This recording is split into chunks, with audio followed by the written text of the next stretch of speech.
Bonjour à toutes et bienvenue dans l'École du Futur. Ravi de vous retrouver. Voici le programme du jour. On va commencer par notre focus. D'abord, comment utiliser au mieux les écrans à la maison? Quelles sont les règles à suivre aussi et les conseils pour un usage maîtrisé du numérique au sein des familles? Voilà quelques-unes des questions que se pose notre partenaire, le Clémy, avec la série La Famille tout écran. Et on regarde ensemble un épisode dans un instant. Et puis elle a une idée derrière la tech. Elle s'appelle Lisa de Bernard. Elle est avec nous aujourd'hui et c'est notre plus grand bonheur. Bonjour Lisa. Bonjour Philippe. De quoi vous allez nous parler aujourd'hui?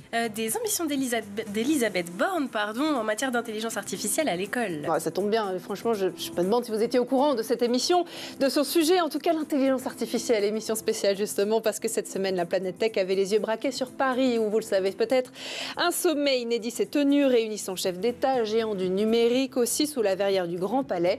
Alors il y a eu plein d'annonces, notamment des annonces financières, des engagements internationaux et quelques absences aussi qui en disent long sur les divergences autour de la régulation sur l'IA.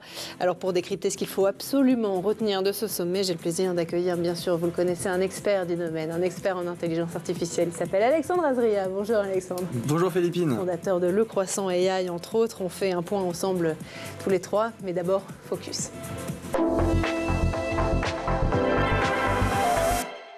Focus d'abord donc sur une utilisation saine et maîtrisée du numérique au sein des familles avec notre partenaire, le Clémy, qui nous propose aujourd'hui un nouvel épisode de sa série La Famille tout écran. On regarde ça tout de suite. Théo, il y a quoi sous le coussin? Rien. Et sous le torchon? Rien. Et derrière ta BD? Mais c'est pas juste.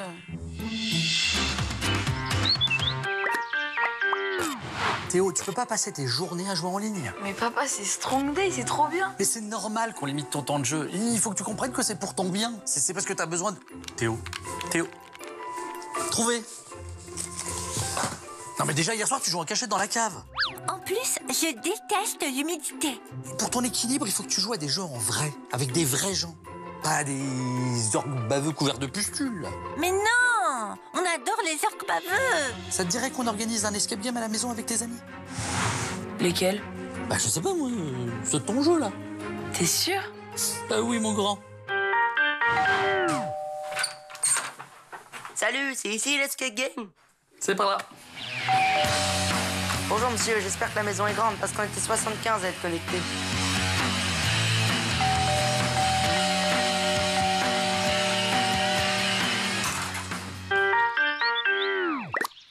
Les jeux en ligne n'ont pas de fin. Jouer plusieurs heures à des jeux vidéo violents peut provoquer de l'agressivité chez les joueurs. Ne perdez pas votre contrôle et restez ouvert au monde réel. Et surtout, veillez à la diversité des activités des enfants en définissant un temps limité pour le jeu vidéo, fois 2 tablettes. Salut chérie, ça va toi? Laisse-moi deviner, on a une invasion de zombies à la maison? Pierre, tes ados. Allez, on continue à parler numérique avec l'événement phare de la semaine. C'était bien sûr le sommet pour l'action sur l'intelligence artificielle à Paris, avec son lot de discours engagés, de promesses, de capitaux historiques et de débats parfois très musclés. Vous allez le voir sur la régulation et l'éthique de l'intelligence artificielle. Alors entre optimisme et inquiétude aussi, les annonces se sont succédées et ont même fait vaciller certaines alliances internationales. Alors que doit-on faire et comment doit-on ouvrir les yeux aussi après quelques jours de discussion? On en parle tout de suite dans la première partie du talk. Le sommet pour l'action sur l'intelligence artificielle à Paris vient tout juste donc de terminer. Après plusieurs jours de discussions et d'annonces, il a mis en avant des discussions, des ambitions globales, en tout cas la volonté de coordonner les efforts de nombreux pays. D'après vous, Lisa, on va peut-être commencer avec vous si vous le voulez bien. Ce sommet a-t-il réellement marqué une sorte de tournant dans la coopération internationale sur l'IA ou est-ce qu'il s'agit plus d'un événement symbolique? Alors, avant tout, je pense que c'était la volonté de la France que de remettre un peu la lumière sur son pays et sur l'Europe, mais sur son pays avant tout, puisque ne serait-ce que dans les médias, on a tendance à parler depuis plusieurs mois des multiples annonces, notamment aux États-Unis, qui se multiplient, et puis en Chine. Et c'est vrai que ce sommet, c'était l'occasion de pouvoir remettre un petit peu la France et l'Europe au centre du débat. En revanche, véritable coopération internationale, ça se vérifiera sur le long terme. On a eu beaucoup d'annonces, notamment en termes d'investissement. C'est colossal ce qui a été présenté. C'est historique aussi en matière de tech, d'avoir de tels montants. Mais encore une fois, il y a les annonces et puis ce qui suivra réellement. Donc, dossier à suivre. Affaire à suivre. Vous partagez cet avis aussi, Alexandre. Narendra Modi, le Premier ministre indien, a souligné que les participants semblaient unis sur une vision, sur une ambition commune. On voit que dans les faits, vous allez nous en parler, les choses sont un peu différentes, quoi. Oui, on est, je pense, à un tournant à la fois économique et politique en Europe, parce qu'on a depuis un an des mesures qui sont prises par la France, par l'Union européenne, et puis même dans les faits, pour les consommateurs lambda, on a de moins en moins l'opportunité de venir découvrir les dernières avancées, par exemple les fonctionnalités de OpenAI, Apple ou autres. Oui. C'était aussi l'occasion d'en parler. Et on a annoncé des investissements records. Alors non pas historiques en termes de tech, parce qu'on a eu des investissements historiques aux États-Unis il y a un petit mois maintenant, mais en tout cas en Europe, c'est historique, avec des fonds, on en parlera peut-être, qui ne sont pas des fonds uniquement français et européens. Ça souligne aussi quelques questions. Alors justement, ces questions, c'est très bien, transition toute trouvée, on va en parler. On parle de, 109 milliards de capitaux qui viennent notamment de capitaux étrangers privés, notamment des Émirats Arabes Unis, du Canada et des États-Unis. Une enveloppe qu'on considère comme historique. Qu'est-ce qui a rendu la France si attractive, là, comme ça, en quelques semaines, Alexandre ? C'est un travail de longues années, je pense. Pour le coup, Emmanuel Macron, depuis son premier mandat en 2017, fait en sorte de venir et d'être une place attractive pour les capitaux internationaux. Ouais. Ça a commencé avec la City de Londres qui s'était rabattue sur la France après le Brexit. Ça a continué avec les fonds VC qui sont eux aussi venus en France. Et là, avec cette nouvel investissement record, ce qu'il faut se dire, je trouve, c'est qu'on a quand même, je crois, sur les 109 milliards, quelque chose comme 15 ou 20 milliards qui proviennent des États-Unis. Donc au final, les États-Unis sont encore présents dans nos investissements, même en France, en Europe. Ouais. Ça montre quand même que ça reste la plaque tournante de ce qui se fait de mieux dans le monde en termes d'intelligence artificielle.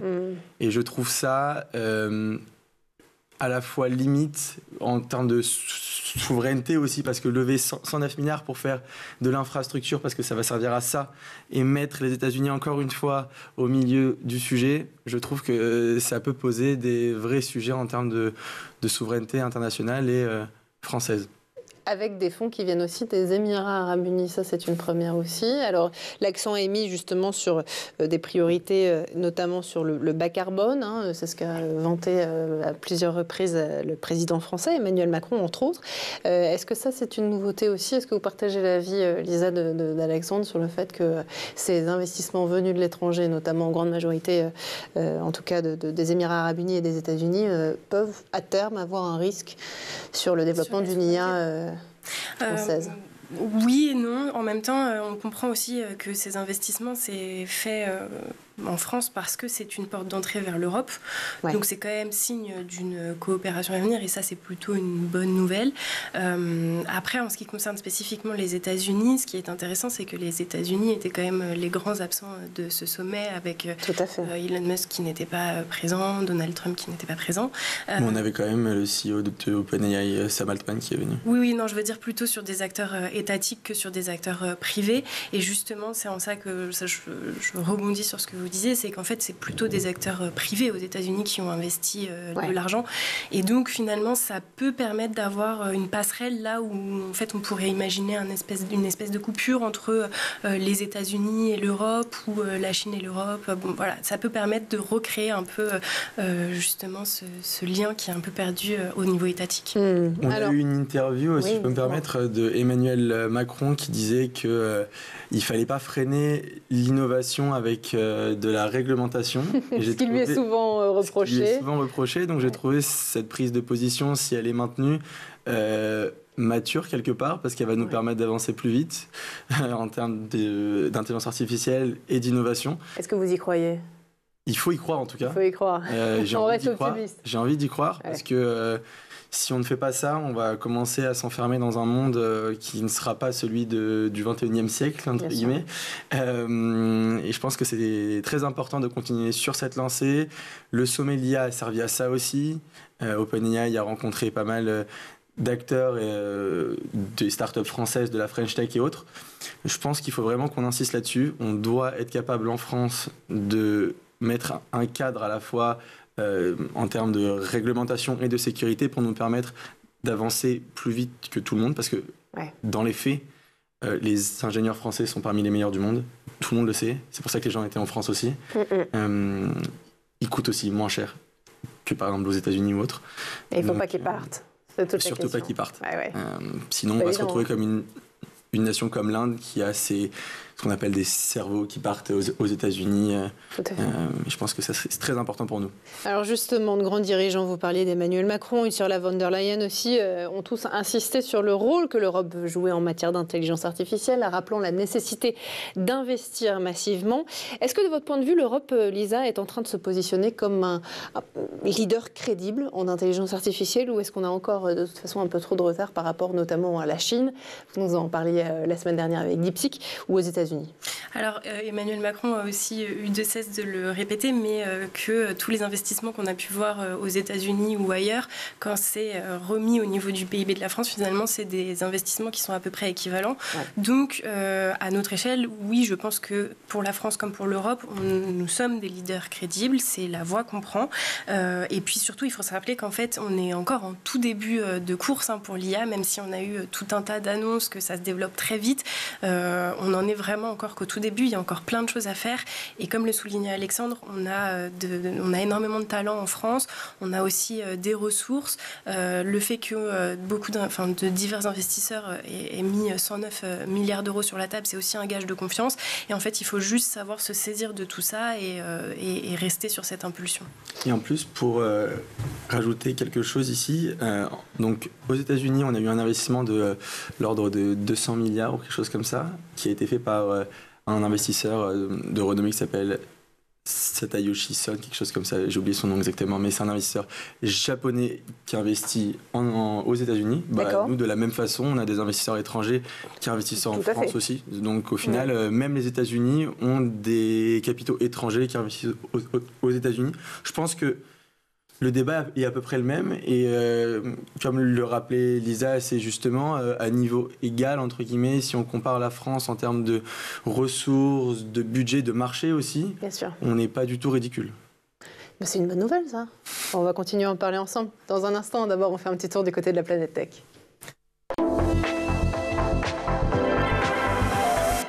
Images et vidéos, c'est le Zap et c'est l'œil de Jean Martineau.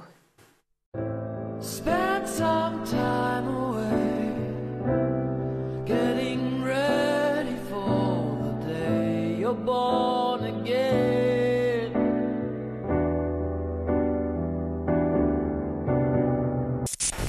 想走就请立马抽到爱一笔勾销，敢爱恨不能潦草，红尘笑呀笑，一生死无愧，证明谁重要。じゃあお願いします。はい、こちら黄色のですね、レバーを手前に引いていただきます。で、黒のレバー持っていただきまして、引き出していただきます。で、座席ですね、折りたたみになってますので、これ上げていただく。で、これテーブルがですね、ちょっと当たっちゃいますので、一回上げていただきまして、はい、戻していただくので、これフラットに、はい、することができます。反対側も同じようにすることですね、足を伸ばしていただいたりとか、そういった風にですね、ご利用いただけることができます。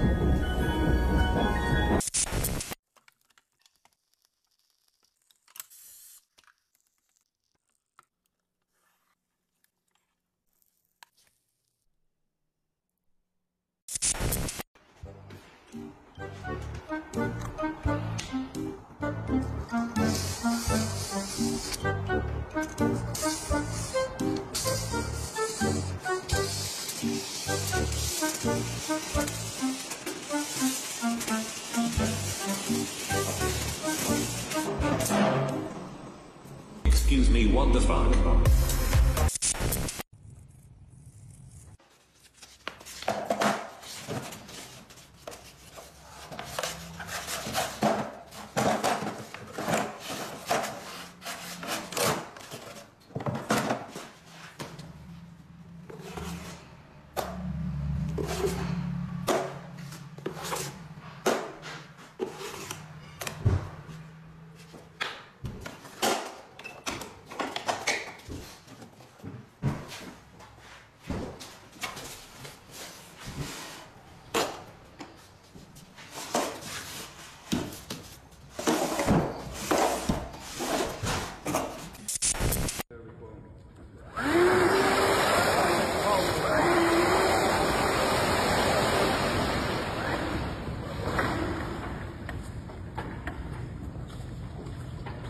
Et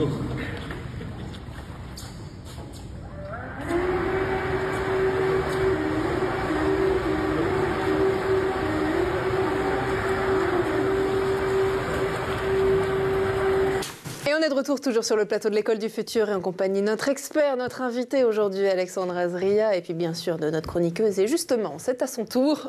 Vous avez une idée derrière la tech. C'est à vous, Lisa. On écoute ça tout de suite.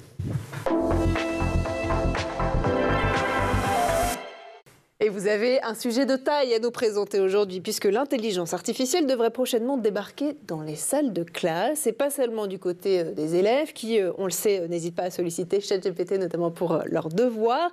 Cette fois-ci, c'est la ministre de l'Éducation nationale, Elisabeth Borne, qui prend les devants. Oui, et plus largement le gouvernement, dont le projet est de mettre à disposition deux choses. D'une part, une charte pour encadrer l'usage de l'IA à l'école et d'autre part, une intelligence artificielle pour aider les enseignants dans leur quotidien. L'idée, c'est d'avoir un outil capable de générer des ressources pédagogiques, de proposer des exercices adaptés aux élèves, de proposer des corrigés pour certaines copies ou encore d'analyser leurs difficultés en temps réel. L'objectif, finalement, c'est de permettre aux enseignants d'alléger leur charge de travail pour se reconcentrer sur l'essentiel, c'est-à-dire l'accompagnement des élèves. Effectivement, alors c'est un véritable assistant numérique de ce qu'on comprend au service des profs qui va donc développer cette intelligence artificielle. Lisa, on sait que l'éducation, c'est un sujet sensible, notamment en termes de protection des données. Tout à fait. Le gouvernement veut une IA souveraine, c'est-à-dire conçue et hébergée en France, sans dépendre des grandes entreprises privées comme OpenAI ou encore Google. L'objectif est de garantir une sécurité maximale des données et d'éviter toute exploitation commerciale et donc de potentiels biais dans l'apprentissage des intelligences artificielles. Et pour ce faire, le gouvernement lancera un appel à projet dès cet été avec à la clé 20 millions d'euros de dotation dans le cadre du plan France 2030. Quant à son déploiement, tout cela est prévu à un horizon plutôt très court puisque cette IA est attendue pour la rentrée prochaine en 2026-2027. Et j'ai cru comprendre qu'en parallèle, le ministère travaille sur une charte éthique. De quoi s'agit-il exactement ? Alors, elle concerne l'usage des intelligences artificielles en général dans l'éducation et sera le fruit d'une réflexion commune. Le ministère de l'Éducation a en effet lancé une consultation auprès de la communauté éducative depuis le début de l'année. Objectif de cette charte, encadrer les IA grand public comme ChatGPT ou encore Copilot dans les établissements scolaires. Et pour ce faire, elle devra fixer des règles claires pour garantir la fiabilité des contenus, éviter la collecte des données des élèves et assurer que ces outils ne viennent pas biaiser l'apprentissage. Et là encore, elle est attendue à une très courte échéance puisque sa publication est fixée au printemps prochain. Bon, donc ce qu'on comprend, ce qu'on retient en tout cas finalement de cette histoire, c'est que l'idée n'est pas de bannir l'intelligence artificielle de l'école, mais de l'intégrer de manière réfléchie et plutôt encadrée. Exactement. L'IA, qu'on le veuille ou non, a fait déjà partie du quotidien des élèves et des professeurs. L'enjeu, c'est de l'utiliser intelligemment, d'en faire un outil au service de l'éducation et non un facteur de dépendance, voire même de désinformation. Bon, c'est bien, on voit que les choses avancent en tout cas sur ce domaine. Bon, c'est pris en main. C'est pris en main, exactement. C'est très bien. On est ravis de ce sujet et on va continuer à en parler de toute façon au cours des prochaines semaines avec vous, toujours. Lisa, on va lancer la deuxième partie du talk pour justement continuer à parler de ce sujet plus global et au-delà de l'éducation de l'intelligence artificielle.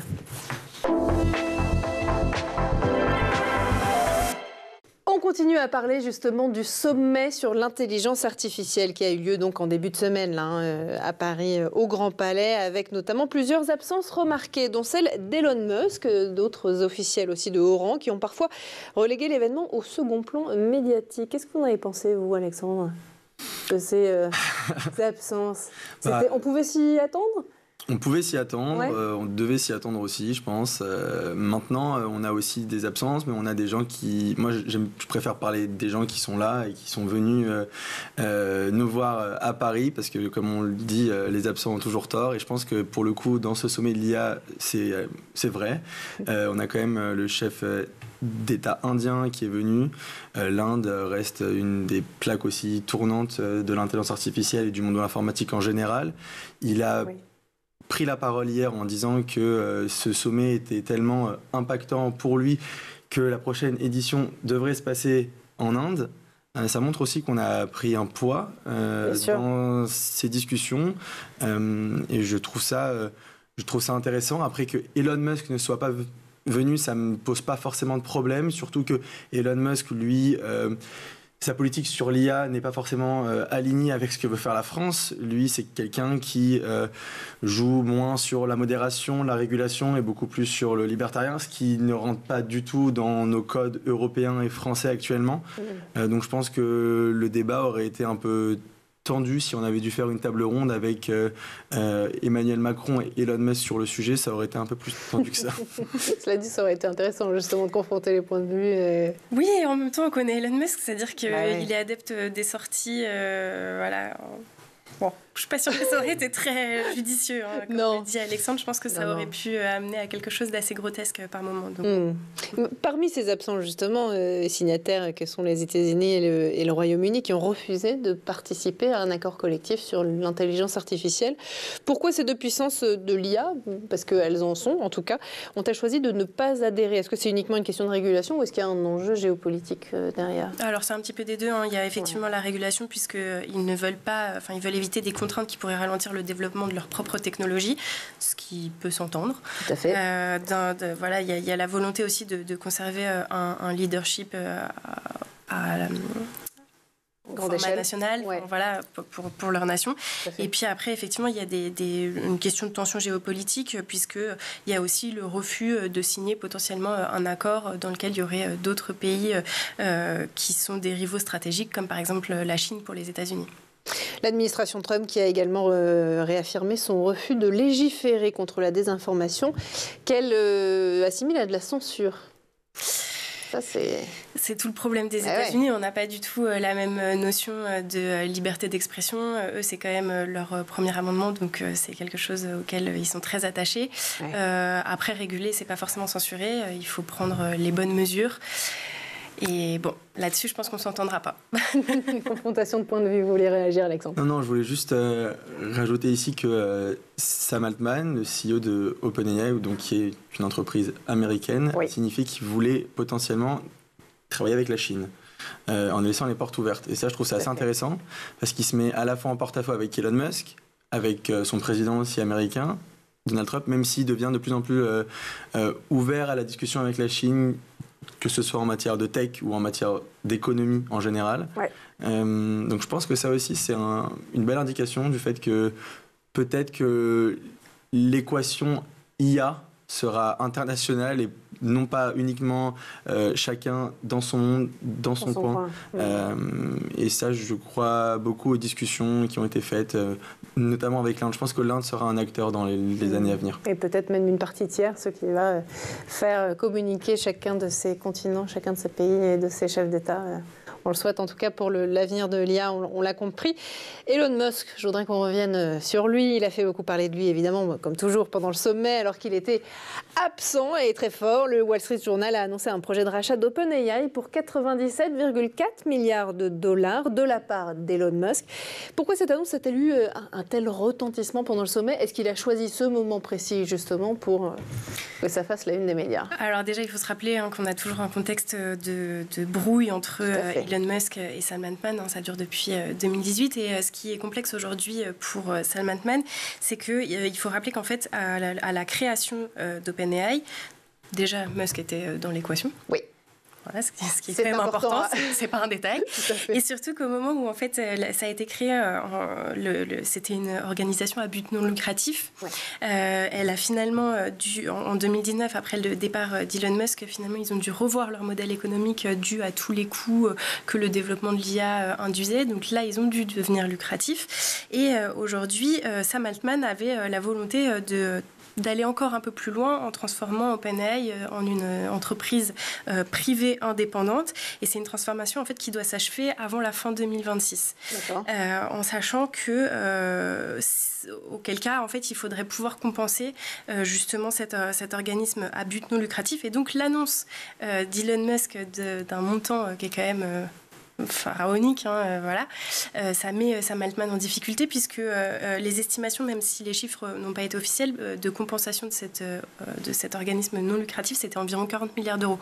Donc aujourd'hui, Sam Altman doit expliquer à son board qui refuse une somme qui est plus de 2 fois supérieure, et c'est en ça que ça le met en grande difficulté. Et puis au-delà de ça aussi, ce qui remue beaucoup, c'est que ça touche à la souveraineté de l'IA, ce rachat. Si Elon Musk s'emparait potentiellement d'OpenAI, en sachant qu'il a déjà X, plus toutes ces autres sociétés, ça pose beaucoup de questions. Sam Altman, PDG d'OpenAI, a donc refusé l'offre en disant non merci à Elon Musk.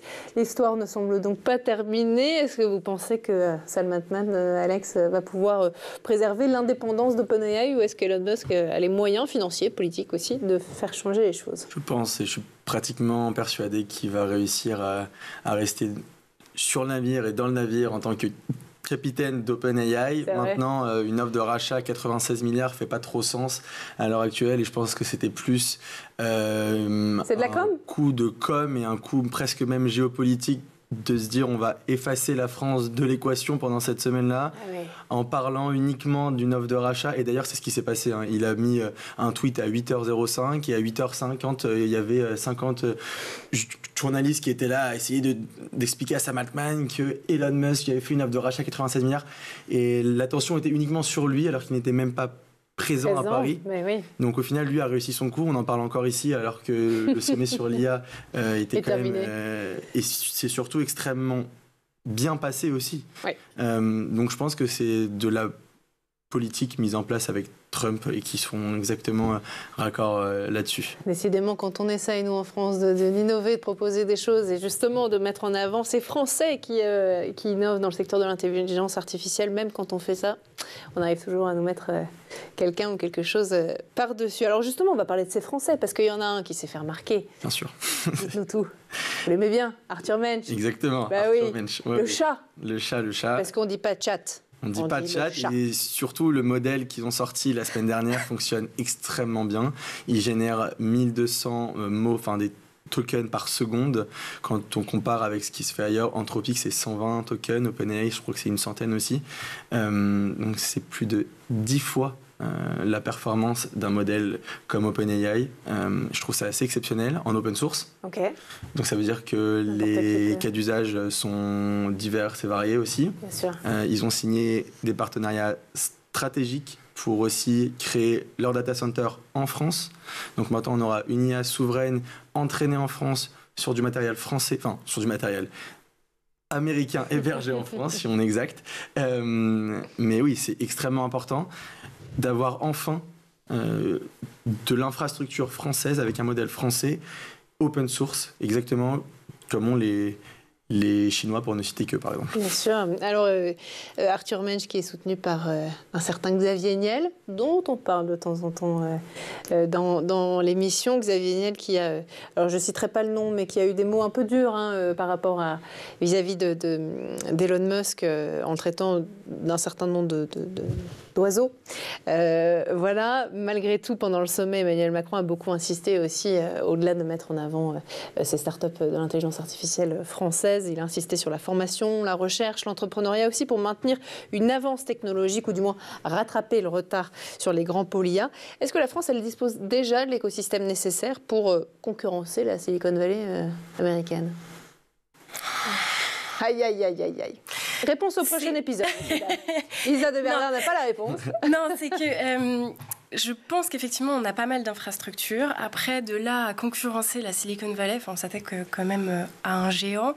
Après, si on reprend, par exemple, ce qui s'est fait à Station F avec le Business Day, on peut quand même être assez fier en France d'avoir de telles infrastructures. Et puis surtout, on peut espérer qu'avec ce type de rendez-vous, on ait pu développer peut-être de nouveaux partenariats. On ait incité des investisseurs à venir en France et à acheter les solutions.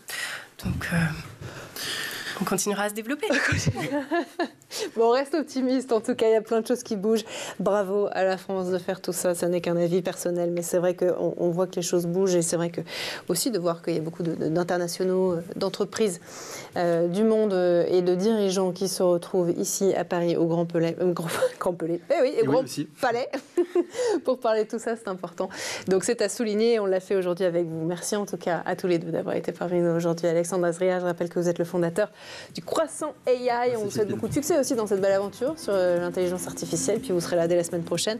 On se retrouve aussi très vite, Ilsa, toujours en tant que chroniqueuse. Nous, on se retrouve dès demain dans l'École du Futur, toujours à 12h30, toujours sur School TV. Et puis d'ici là, passez une très très bonne journée. Prenez soin de vous aussi. À demain.